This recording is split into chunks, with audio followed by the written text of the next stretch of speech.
हरियाणा कांग्रेस सचिव एवं प्रदेश प्रवक्ता सुखविंदर जैलदार ने किसानों की सुनवाई न होने को लेकर सरकार को आड़े हाथों लिया है। सुखविंदर जैलदार ने कहा कि किसान एमएसपी मांग रहे हैं और प्रधानमंत्री ने खुद वायदा किया था, उसके बावजूद इन्होंने किसानों की मांग पूरी नहीं की। जब किसान हक मांगने दिल्ली जा रहे हैं तो उन पर बर्बरता की जा रही है। युवा शुभकरण वहां शहीद हो गया। एक और युवा प्रीतपाल पर भी बर्बरता दिखाते हुए उसकी टांगे तोड़ दी गई, जो कि सरासर गलत है। इस दौरान हरियाणा कांग्रेस सचिव एवं प्रदेश प्रवक्ता सुखविंदर जैलदार ने भरोसा दिया कि कांग्रेस की सरकार आते ही किसानों को एमएसपी की गारंटी दी जाएगी और किसानों की फसलें उनके अनुसार खरीदी जाएंगी। हरियाणा कांग्रेस सचिव एवं प्रदेश प्रवक्ता सुखविंदर जैलदार ने इनेलो प्रदेश अध्यक्ष नफे सिंह राठी की मौत पर भी दुख प्रकट किया और प्रदेश की कानून व्यवस्था पर सरकार को घेरा। सुखविंदर जैलदार ने कहा कि प्रदेश में कानून नाम की कोई चीज नहीं है, हरियाणा सुरक्षित नहीं है। एक पार्टी के प्रदेशाध्यक्ष को सरेआम गोलियां मार दी जाती हैं तो आम आदमी क्या ही सुरक्षित होगा। उन्होंने कहा कि आज प्रदेश में डर और भय का माहौल है। सरकार का असामाजिक तत्वों में जरा भी भय नहीं है। यहाँ सिर्फ आवाज उठाने वालों के खिलाफ ही कार्रवाई होती है, गुंडे बदमाशों पर नहीं। जैलदार ने कहा कि कांग्रेस की सरकार आने पर प्रदेश की जनता के मन से डर का माहौल खत्म कर सुरक्षित माहौल प्रदान किया जाएगा। वादे करके मुकरती है सरकार ने, बीजेपी सरकार है। जब प्रधानमंत्री जी ने नरेंद्र मोदी जी ने इलेक्शन लड़ा था तो इन्होंने इलेक्शन से पहले कहा था कि हम स्वामीनाथन रिपोर्ट है जो लागू करेंगे। यही व्यक्ति थे जो सबसे पहले इन्होंने शोर मचाया था कि स्वामीनाथन रिपोर्ट मैं लागू करूंगा और हमें किसानों को उनका उचित मोल दिया जाएगा। देखिए किसान मांग क्या रहा है, किसान तो अपना मिनिमम प्राइस मांग रहा है, एमएसपी।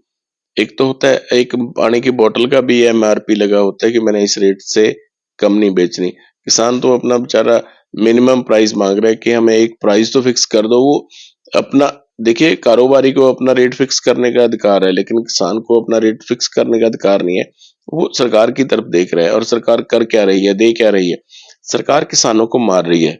किसानों को उनका उचित मोल देने की जगह एक साइड सरकार बाहर से फसलें निर्यात कर रही है, अनाज निर्यात कर रही है, एक साइड अपने देश के किसानों का गला घोटने पे लगी हुई है। किसान जो इन्होंने वादा किया किसानों के साथ वही तो कह रहे हैं। किसान कह रहे हैं कि हमें एमएसपी, आपने कहा एमएसपी दे दीजिए, उसकी गारंटी आपने कहा था उसकी गारंटी दे दीजिए, लेकिन इन्होंने किया क्या? एक नौजवान किसान को मार दिया गया, वो कभी वापिस नहीं आ सकता। कौन उसकी माँ देखती होगी, उसके वो बिन माँ के बच्चे थे, कैसे किस तरीके से पले वो बच्चा।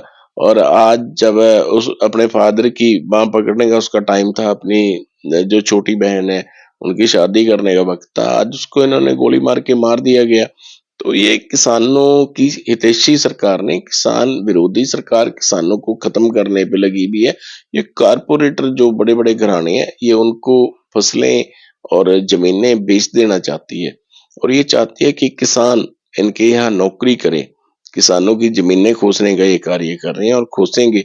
अब आने वाले कल में देखें, इतना बुरे दिन ये लेके आएंगे इस देश के और इस देश के किसानों के कि लोग त्राही त्राही करेंगे। डब्ल्यूटीओ के उनके दबाव में ये लगातार जो किसान विरोधी फैसले ले रहे हैं और ये एक प्रेशर के अंदर ले रहे हैं ना। मोदी जी बिक चुके हैं, देश इन्होंने बेच दिया है और खट्टर जी का तो है ही क्या। खट्टर जी के तो आप उनके हाथ में कमांड ही नहीं, जो नरेंद्र मोदी कहेगा वही खट्टर जी करेंगे। ये तो एक डुप्लीकेट स्टैंप है हरियाणा के ऊपर, एक धब्बा है।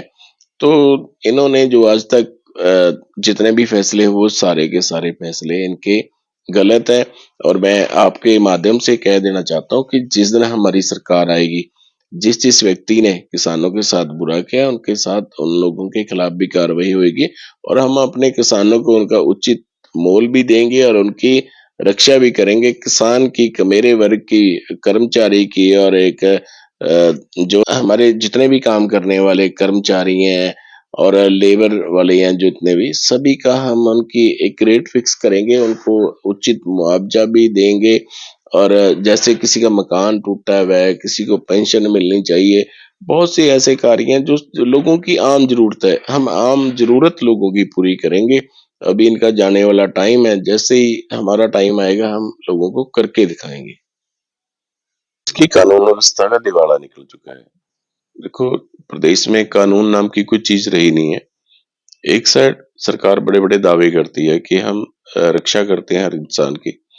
कल का ही एपिसोड लगा लो, 2 बार के विधायक, पूर्व विधायक जो रहे हैं नफी सिंह राठी जी और इनेलो पार्टी के प्रदेश अध्यक्ष, उनका सरेआम इस तरीके से एक आम मतलब आम व्यक्ति का तो कहाँ, जब उनका एक किसी दूसरी पार्टी के प्रदेश अध्यक्ष को ये सुरक्षा नहीं दे पाए और उन्होंने इनको पहले कहा कि मुझे जान का खतरा है, तो आम व्यक्ति का क्या होगा?